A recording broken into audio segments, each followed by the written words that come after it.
The Zenthar Compact had a saying, passed down through 11,000 years of conquest. The desert kills what the sword cannot. Their survey teams had used it to justify skipping arid worlds for centuries. Too hostile, too empty, too likely to finish the job before Zenthar soldiers even got the chance to try. So when High Overseer Kelvax Dorn found a strip of open, ungoverned, mineral-rich desert stretching across the northern third of a small blue planet, with almost no visible military infrastructure, and, according to every scan his fleet could run, almost no people, he called it the easiest landing zone his fleet had ever been assigned. He had never met a Tuareg guide named Amistan Ag Faudal, and he had certainly never met a camel. If you like watching overconfident empires get outmaneuvered by people who know their own backyard better than any scanner ever could, smash that like button, subscribe, and drop a comment telling me the most useless piece of technology you've ever seen fail in the real world.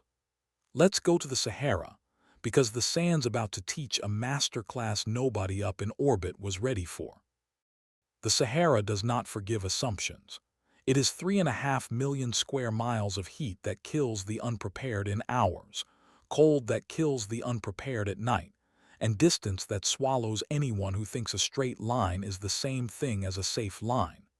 People have lived in it, moved through it, and mastered it for thousands of years, but mastery here does not look like a city. It looks like knowing exactly where the next well is, exactly how far a camel can walk before it needs water, and exactly which dunes will still be standing shape tomorrow, and which ones the wind will have rebuilt into something unrecognizable. None of that showed up on a Zenthar orbital scan. What showed up was heat signatures too sparse to register as an organized population, mineral deposits worth a fortune in refined ore, and open, flat terrain that looked, from 400 miles up, like the single easiest place in the entire hemisphere to put a landing force down without anyone noticing, until it was far too late to matter. High Overseer Kelvax Dorn reviewed the survey twice before authorizing the drop, because 11,000 years of doctrine had taught the compact that easy landing zones were rare enough to be suspicious. But the numbers held up both times. Sparse population, no detected military assets, no satellites monitoring this specific stretch closely enough to matter. A desert, in Kelvax's professional judgment, was simply a place where nothing important happened. He had no way of knowing that a desert, to the people who actually lived in it, was not empty at all. It was a network of wells, of trade routes, of families who had crossed the same stretches of sand for generations, and knew every landmark the wind hadn't yet erased. It simply didn't look like a network from orbit, because orbit doesn't see relationships.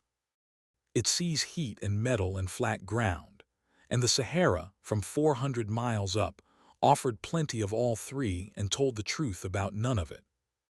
The landing fleet, 6 troop transports, 2 command vessels, and a mineral processing rig the size of a small hill, dropped through clear desert sky at dawn, engines glowing amber against a horizon just beginning to turn gold, and touched down in a wide basin of hard-packed sand roughly 40 miles from the nearest well, which, as it happened, put them roughly 9 miles from a caravan route that had existed, in one form or another, for over 1,000 years.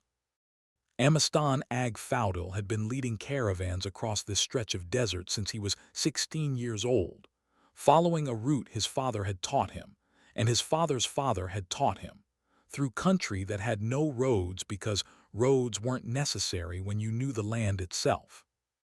He was 44 now, weathered by sun and wind into the specific kind of leanness the desert built into anyone who survived it long-term, and he was.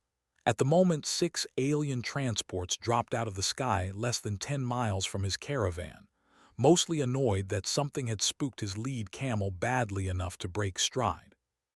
"Something's wrong with Terk," he called back to his nephew Mousa, who at 19 was still young enough to think every strange noise in the desert was worth investigating personally.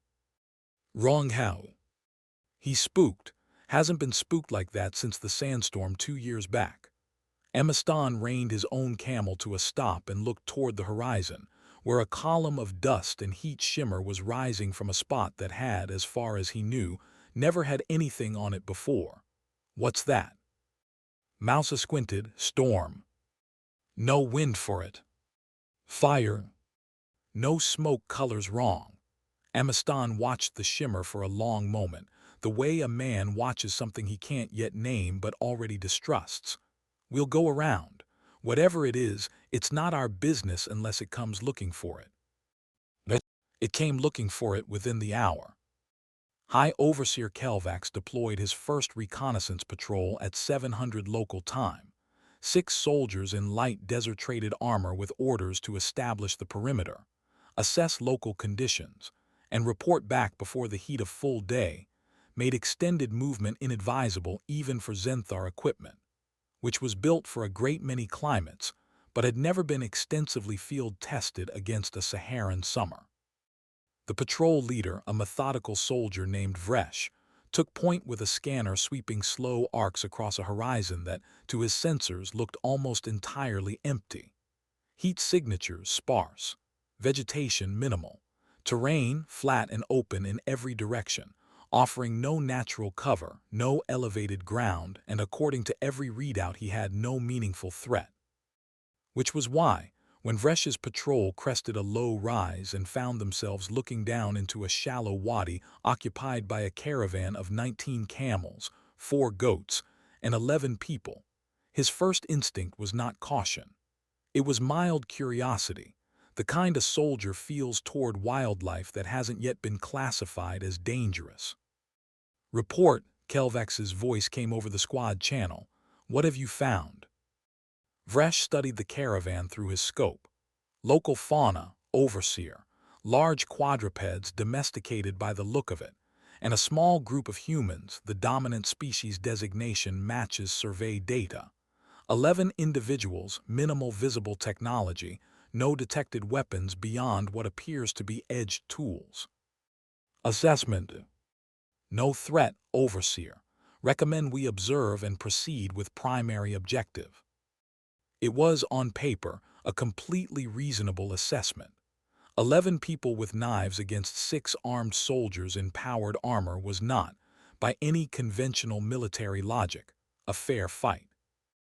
What Vresh's scanner had not been built to measure, and what no Zenthar briefing document had thought to include, was that Amistan's people had spent their entire lives reading terrain, reading animals and reading strangers, and that a caravan halted in a wadi with its camels facing outward was not a caravan caught off guard. It was a caravan that had already noticed something was wrong and had quietly arranged itself accordingly. Something's watching us, Amistan said quietly to Mousa without turning his head. Ridge line northeast, don't look. I wasn't going to. Good, keep the goats calm. If this goes bad, goats panicking first is how you lose track of everything else. Vresh's patrol descended into the wadi at a measured pace, weapons lowered but not holstered, translator active and broadcasting, what Zenthar First Contact Protocol classified as a standard peaceful approach greeting.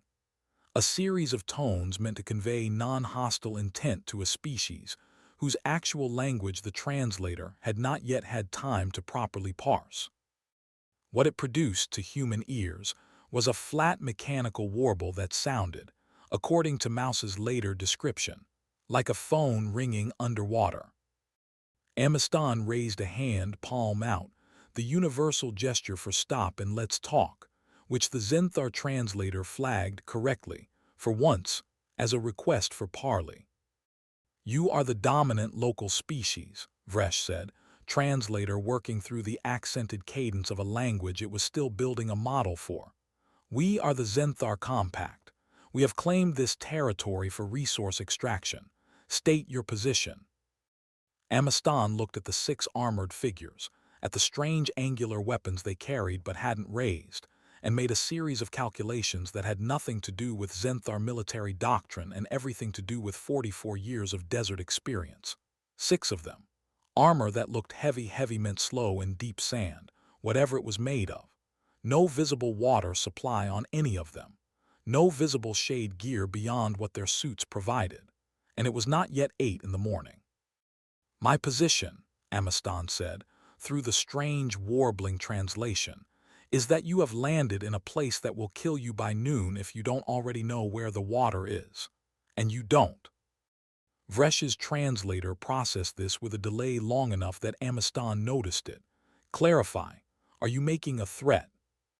"I'm making an observation. You want this territory, that's your business. But you're standing in the middle of the Sahara wearing gear built for somewhere else, and I promise you, the desert doesn't care what fleet you belong to." Vresh reported this exchange back to Kelvax word for word, and Kelvax, reviewing it from the command ship's bridge, filed it under the same category his survey team had filed the entire region: irrelevant local commentary, no tactical significance. He ordered the patrol to proceed with establishing the perimeter and instructed the mineral rig to begin preliminary extraction scans. He would spend a great deal of the next 24 hours regretting that decision. By 11 p.m. local time, the temperature on the open desert FL or had climbed past 45 degrees Celsius, and the Zenthar landing force, built and tested primarily on worlds with temperate, humid, or cold climates, because the compact survey teams had genuinely never flagged this stretch of desert as worth detailed environmental modeling, began experiencing the first of what would become a long, embarrassing list of equipment failures. The first casualty was cooling efficiency in the standard issue armor, which had been rated for sustained operation up to 38 degrees, and was now, in practice, running nearly 10 degrees past its design tolerance, forcing internal systems to divert power away from weapons charge and toward life support just to keep soldiers from overheating inside their own suits. The second casualty was the mineral processing rig's primary intake fan, which had not been designed with sand infiltration in mind and had, within 3 hours of operation, ingested enough fine Saharan dust to seize 2 of its 4 primary bearings. The third casualty, and the one that would end up defining the entire engagement, was morale, because 6 soldiers standing perimeter watch in failing cooling systems, watching heat shimmer distort the horizon into something that looked actively hostile even when nothing was there, began reporting with increasing frequency that the environment itself felt like an active threat in a way their combat training had never prepared them to process. "Overseer," Vresh radioed in, voice tight with the specific strain of someone trying not to sound like he was struggling, "requesting rotation. Armor cooling is degrading faster than projected." "Rotation approved," Kelvax said, mildly irritated. "How long until the extraction rig is operational?" "Unclear, Overseer.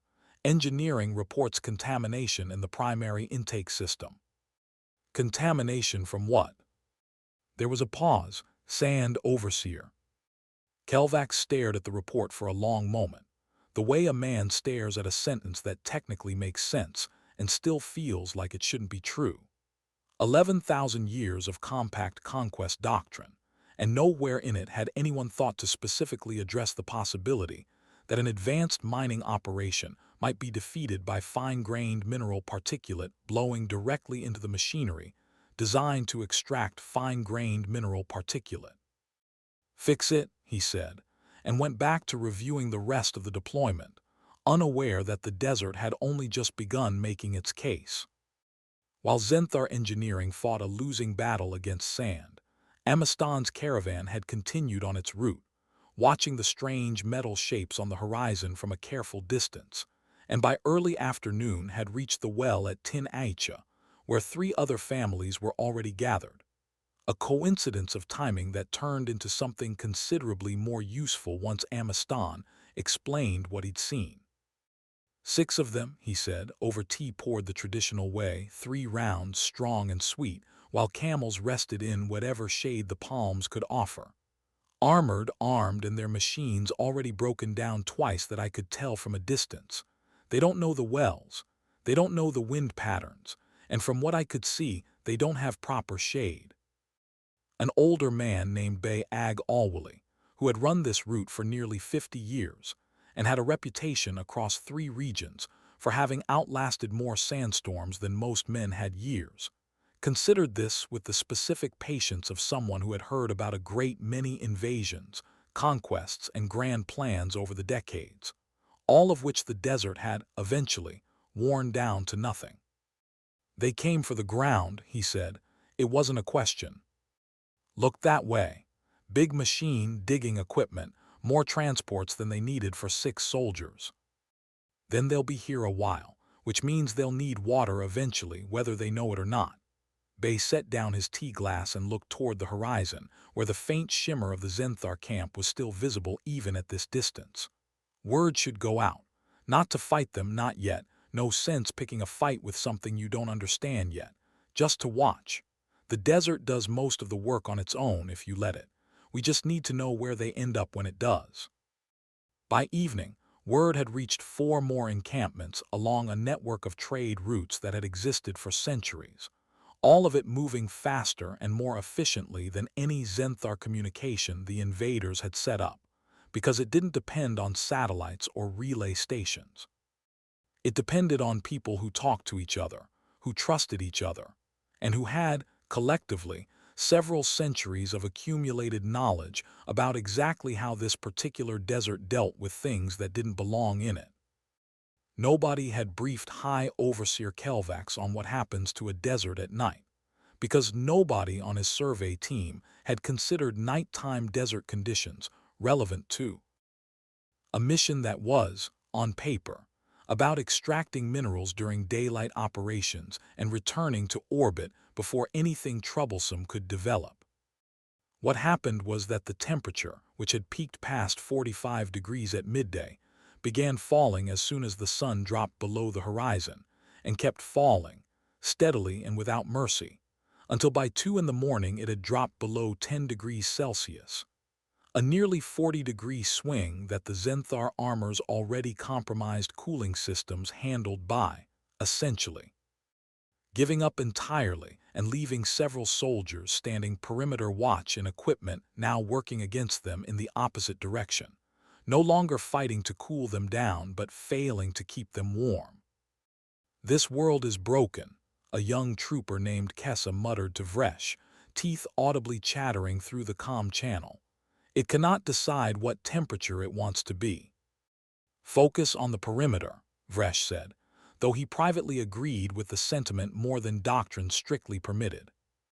What neither of them noticed, because Zenthar night vision equipment had been calibrated for the kind of ambient light found on most inhabited worlds and was struggling badly against a moonless desert sky, was that they were being watched not by an armed force, not yet, but by 3 scouts from Bay's network, moving on foot along a dry wash a half-mile from the perimeter, counting soldiers, counting equipment, and noting, with quiet professional interest, exactly how far the guards' patrol pattern strayed from anything resembling a defensible perimeter. They walked the same line every 12 minutes. One of the scouts, a young woman named Tinhinen, reported back at the rendezvous point before dawn. Same pace, same route, like they haven't thought about someone watching them do it. "And the big machine. Not running at night. I think it's broken." Bay considered this over the fire, the desert cold enough now that everyone had wrapped themselves in heavier cloth than they'd needed 12 hours earlier. They don't know the land, they don't know the wells, their machine can't handle the sand, and their guards walk predictable lines in the dark. That's not an army. That's a group of very lost people with very good weapons. "So what do we do?" Bay looked toward the horizon, where the faintest hint of the Zenthar camp's lights were still visible against the star-thick sky. "We wait for them to need something from us. Everyone out here eventually does." By the second day, the Zenthar landing force had a problem that no amount of advanced technology could engineer its way out of. They were running out of water. Each soldier's suit carried a recycling system, theoretically capable of sustaining them for extended operations. But that system had been designed around moderate exertion in moderate climates. not the specific combination of extreme heat, extreme cold, extreme dryness, and the physical strain of working around a mineral rig that had now failed twice more since its initial breakdown. The recycling units were operating well past their intended capacity, and the reserve tanks aboard the transport ships, while substantial, had been calculated for a mission profile that assumed local resupply would either be unnecessary or trivially easy to arrange. It was neither.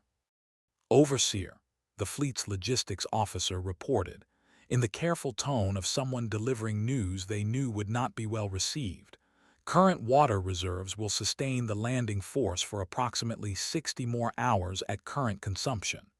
Recommend immediate resupply from orbit or identification of a local source.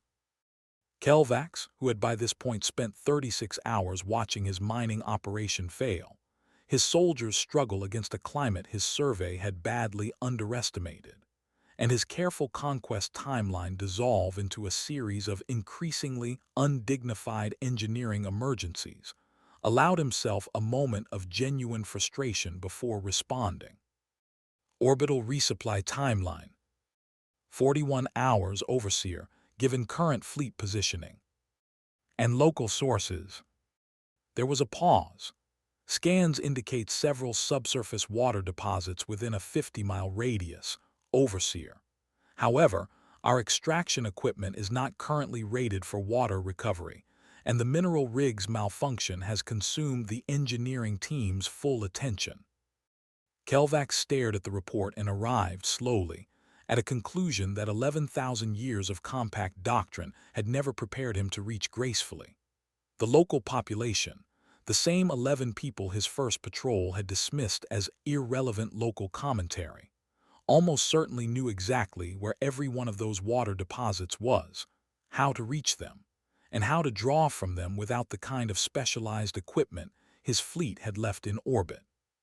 "Send a patrol," he said, with the specific weariness of a commander revising a plan for the fourth time in 2 days, to the local caravan. "Oh. Fur trade. We need water, and I am beginning to suspect they are the only people on this stretch of desert who actually know where it is." The patrol that approached Amiston's caravan that afternoon carried no weapons raised, which Amiston noted immediately, and offered, through a translator that had improved considerably in the last day and a half, a proposal: technology, tools, materials, in exchange for guidance to a reliable water source. Amiston listened to the entire offer without interrupting, the way a man listens to someone who clearly doesn't yet understand the actual balance of power in the conversation they're having, and then responded with the patience of someone who had negotiated water rights, grazing rights, and trade disputes across 4 decades of desert life. "You want water," he said. "That's simple enough. Everyone out here needs water eventually, that's not a secret, and I'm not going to pretend it is. But you should understand something first. Out here, water isn't something you buy, it's something you're trusted with. Wells get shared because people look out for each other, not because of what they're offered in trade." The Zenthar negotiator, a mid-ranking diplomatic officer named Threll who had been assigned to the mission, specifically because his file listed extensive experience with primitive trade negotiations on 6 other worlds, tried a different approach. "We can offer significant technological advancement. Tools, medical." "We don't need your tools," Amiston said, not unkindly.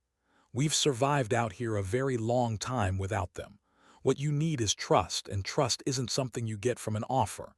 It's something you earn by showing people you understand the place you've landed in. So far, from what I've seen, you don't." Threll's translator flagged this as a rejection and reported it back to Kelvax as such. But Amiston hadn't actually said no. He'd said something considerably more dangerous to an invading force that hadn't yet realized it was already dependent on the goodwill of the people it had dismissed as irrelevant. He'd said, "Not yet."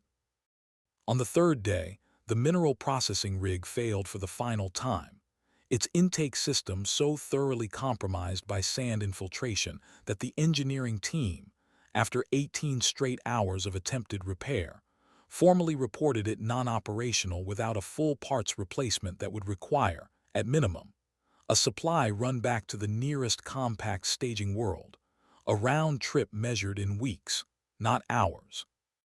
This news reached Kelvax at almost exactly the moment his logistics officer reported that water reserves had dropped to their final 24-hour reserve, with the promised orbital resupply delayed by an unrelated fleet emergency 2 systems away that would push the actual arrival time past the point of usefulness for the current deployment. It was, by any reasonable military standard, the collapse of the entire operation, and it had happened without a single shot fired, without a single soldier lost to combat, without the local population ever once mounting anything that resembled organized resistance. The desert itself had done all of it: the heat, the cold, the sand, the sheer indifferent scale of a landscape that did not care what fleet had landed in it or what that fleet had planned to do. Kelvax stood at the edge of the camp as the sun began to set on the third day, watching heat shimmer give way to the first hints of the night's brutal cold, and did something that 11,000 years of compact conquest doctrine had never once required of him. He asked for help from the people he'd come to conquer. He walked, alone and unarmed, the 2 miles to where Amiston's caravan had made camp near a well that, he now understood with painful clarity, his fleet had passed within 11 miles of on their very first day and never detected. Amiston watched him approach with the calm of a man who had, over 4 decades, learned to recognize exactly what it looked like when the desert had finished making its point. "You're not with your soldiers," Amiston said, when Kelvax was close enough to speak without shouting. "No," Kelvax said. His translator had, over 3 days, developed a smoother grasp of the local dialect, enough that the words came through with something closer to genuine weariness than mechanical warble. "My mining equipment has failed. My water reserves are nearly exhausted. My resupply has been delayed, and I have come to understand, somewhat later than I should have, that you have known how this would go since the morning we landed." "I did," Amiston said, without any particular satisfaction in it. "The desert doesn't care about your fleet or your equipment. It's been killing overconfident men for longer than either of our peoples have kept written history. You're not the first to land here thinking flat, empty ground meant an easy landing. You won't be the last, either, not until word travels far enough that it stops happening." "Then I am asking," Kelvax said, and the words cost him something visible, "for water, for my people, not as conquest, as a request." Amiston studied him for a long moment, the way he'd studied countless strangers over the years arriving at wells they didn't fully understand the value of, and made the same calculation he always made: whether the person in front of him had learned enough yet to be trusted with something as valuable as water in a place where water was the only thing that actually mattered. "We'll give you water," he said finally, "enough to get your people through until your resupply arrives. But you'll take it the way everyone takes it out here, by helping draw it, by helping carry it, and by understanding when you're done that you didn't win anything here. You survived because we let you." What happened next would become, over the following months, one of the most retold stories in the entire region, passed between caravans, told at wells and around fires, eventually reaching ears in towns and cities far beyond the desert itself, growing slightly with every retelling but never losing the core of what had actually occurred.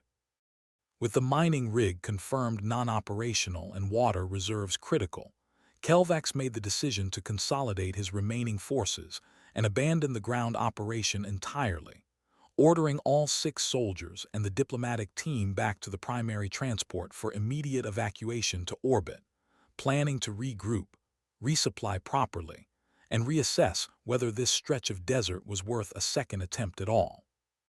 What he had not accounted for, because nothing in 11,000 years of compact doctrine had ever needed to account for it, was that his primary transport, the largest vessel in the landing group and the one carrying the bulk of the mission's remaining equipment, had settled overnight into ground that had shifted beneath it, the fine desert sand compacting unevenly under its weight during the temperature swings of the last 3 days, until its primary landing struts sat noticeably off-level. One side sunk nearly half a meter deeper than the other. Getting it airborne again required exactly the kind of stabilization work the mining rig had been intended to help with, and the mining rig, of course, no longer functioned. It also required, as the engineering team discovered with mounting alarm, clearing several tons of drifted sand that had built up against the transport's lower hull during a minor windstorm the previous night, sand that had to be physically moved, by hand or by equipment, before the ship's landing struts could be freed enough to attempt liftoff. Kelvax, watching his engineering team attempt to shift sand with tools designed for mineral processing rather than excavation, made the second request of his career that 11,000 years of doctrine had never prepared him for.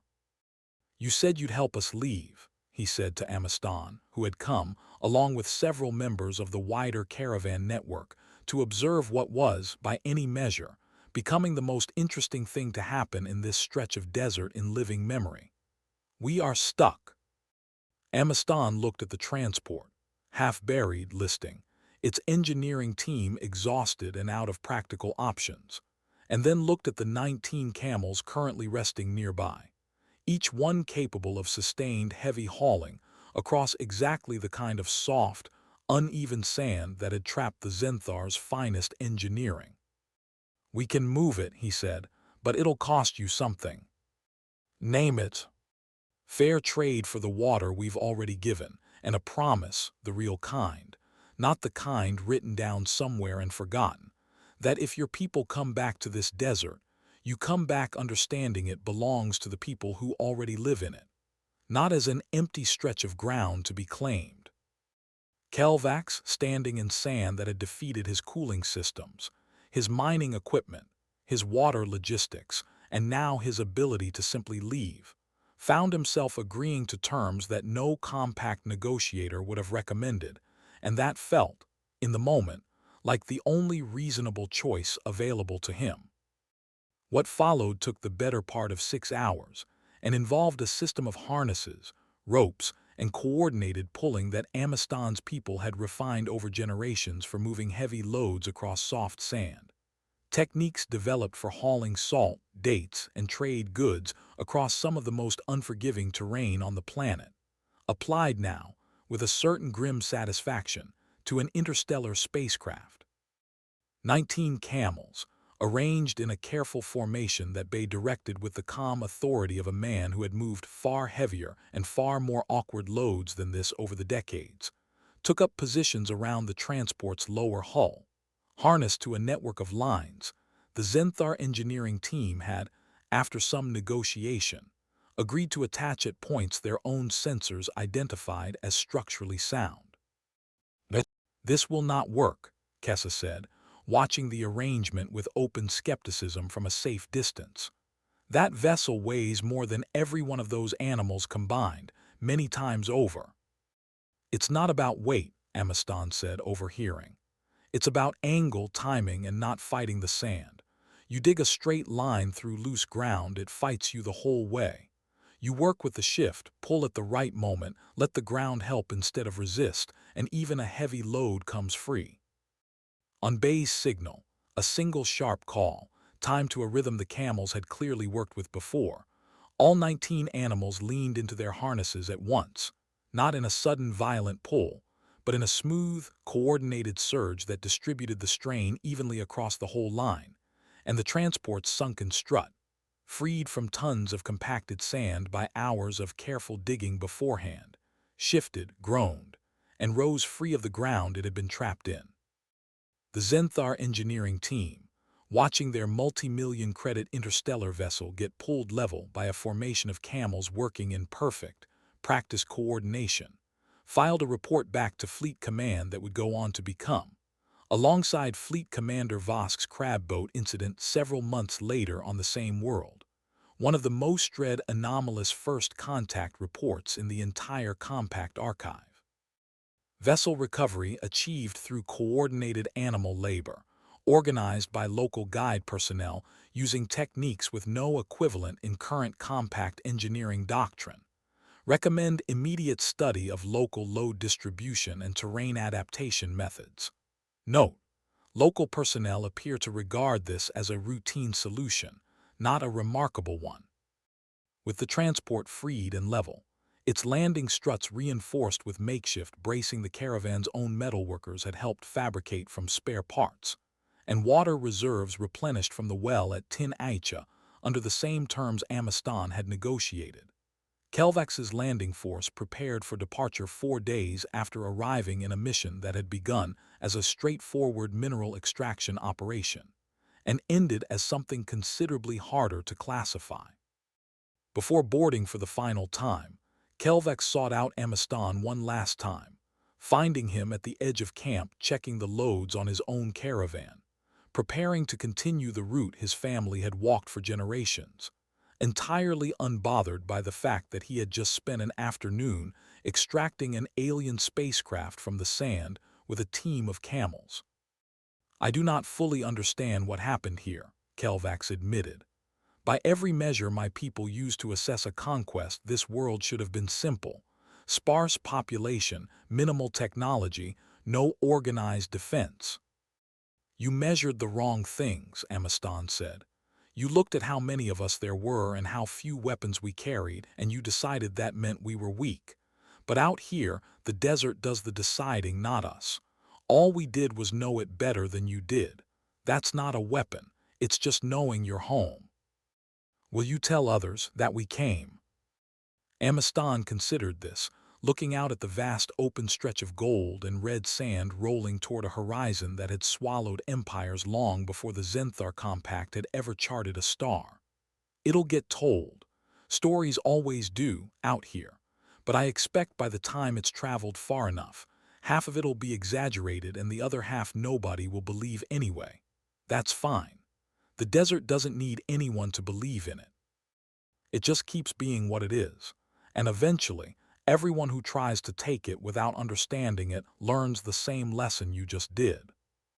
Kelvax's transport lifted off an hour later, engines glowing amber against a sky just beginning to soften toward evening, and climbed steadily until it was a point of light indistinguishable from the first stars beginning to appear, and then nothing at all. The Zenthar Compact's official record of the engagement, filed by High Overseer Kelvax Dorn upon return to Fleet Command, ran to nearly 20 pages and concluded with a classification recommendation that would be studied, debated, and eventually adopted as standing doctrine across the Compact's entire survey division.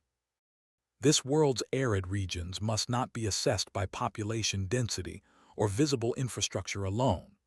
Local populations demonstrate a level of environmental mastery that renders conventional resource assessment meaningless. Recommend all future survey teams cross-reference terrain data against local guide networks before authorizing any ground operation. Note: local personnel extracted a compact transport vessel from compacted sand using domesticated pack animals and hand tools in significantly less time than our own engineering team required to diagnose the problem. Recommend the region be reclassified from undefended resource zone to do not underestimate. Back in the desert, life continued much as it always had. Amistan's caravan reached I.T.'s destination 6 days later, the story of the strange metal ship and its stranger crew already traveling ahead of them along the trade routes, gaining detail and color with every telling, exactly as Amistan had predicted. Bay retired from active caravan work 2 seasons later, but told the story at every gathering he attended for the rest of his life, usually ending it the same way. "Big machine, powerful weapons, technology we couldn't even name," he'd say, over tea poured the traditional way. And in the end, what got them out of trouble was 19 camels and people who knew where the water was. The desert doesn't care how far you've traveled to get here. It only cares whether you understand it once you have. Somewhere in compact archives, Light years from the Sahara, the incident report on the region remained flagged permanently with a single addendum that no officer ever removed. A note, added by an anonymous logistics clerk sometime after the report's initial filing, that simply read "See also. Bering Sea Fishing Fleet, similar findings."